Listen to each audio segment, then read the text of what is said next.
The Gospel according to Mark. It's one of the first accounts of the life of Jesus, and our earliest historical traditions link this book to a Christian scribe named Mark, or John Mark. He was a co-worker with Paul and a close partner with Peter.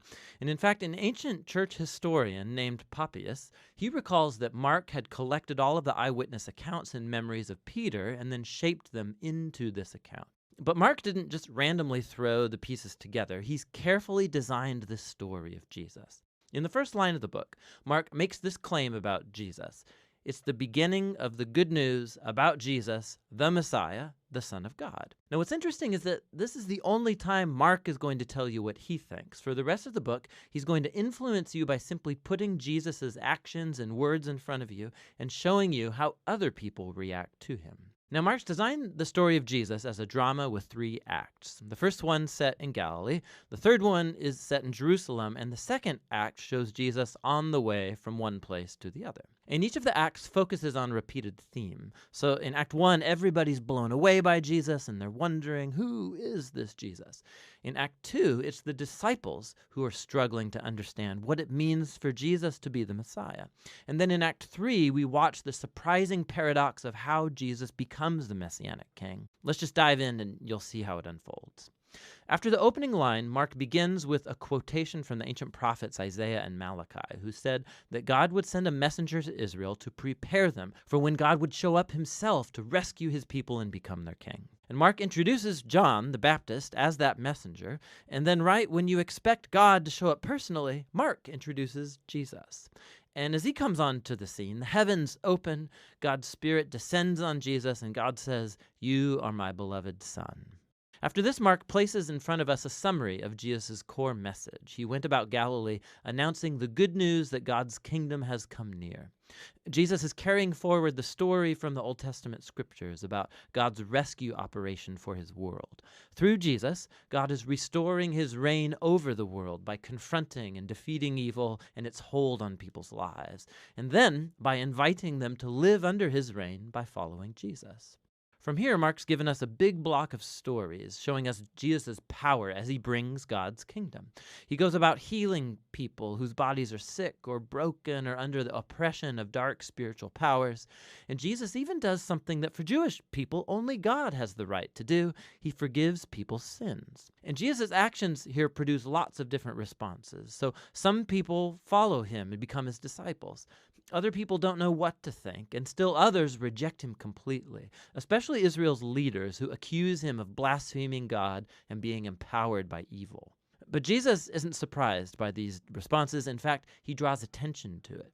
In chapter 4, Mark has collected many of Jesus' parables about the hidden, mysterious nature of God's kingdom.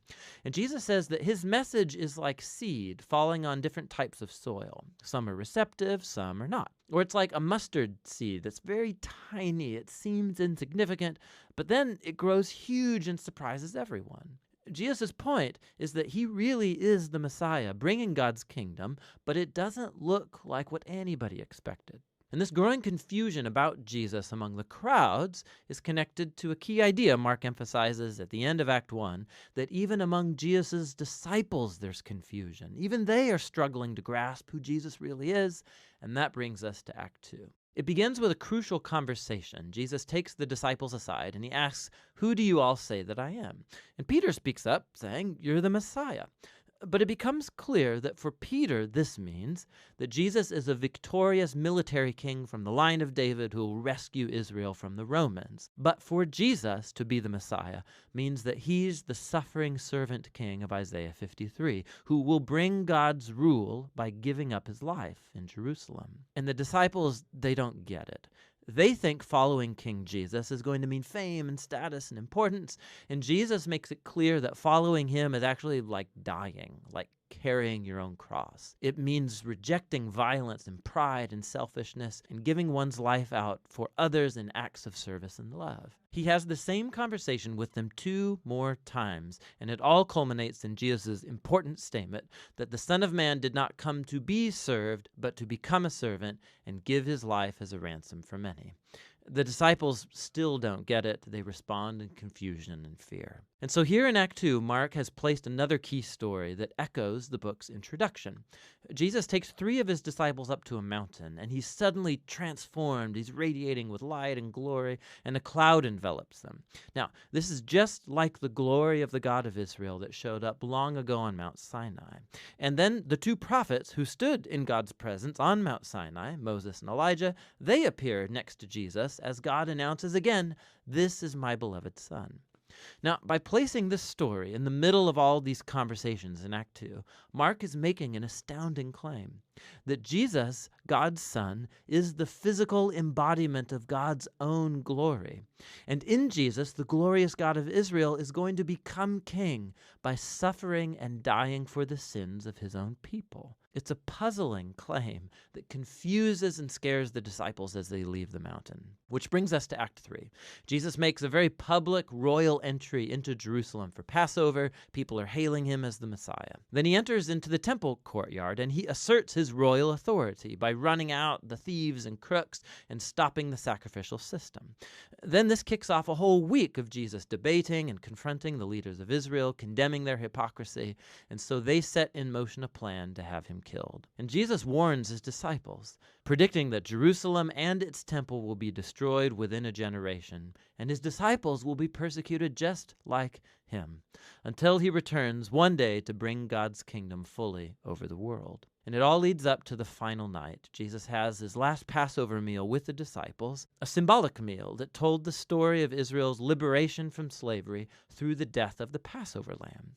And Jesus takes these symbols and he gives them new meaning. They point to the liberation from sin and death that will happen through the death of the suffering servant Messiah. From here, the story rushes forward to Jesus' arrest, his trial before Israel's priests and the Roman governor Pilate, all resulting in Jesus' crucifixion. And it culminates in a key scene that matches the important scenes from Acts 1 and 2, except this time it's darkness that descends, not a cloud. And instead of the divine voice from heaven, it's Jesus' voice crying out before he dies. And then most surprising is that it's a Roman soldier who sees Jesus die, who grasps and then announces who Jesus is. This man was the Son of God. He's the first person in the story to recognize the story's shocking claim about Jesus' identity, that it's the crucified Son of God who's the Messiah, Jesus of Nazareth, who died for his friends and for his enemies. After this, Jesus' body is placed in a tomb, and on the first day of the new week, 2 women from his disciples come to the tomb, and they discover that the tomb is empty, the stone's rolled away, and an angelic man informs them that Jesus isn't here, that he's risen from the dead. And so he orders them to go and tell this good news to the other disciples, that Jesus is alive, that he'll meet them back up in Galilee. And the women, they're freaked out. Mark says that they fled from the tomb in terror, telling no one, for they were afraid.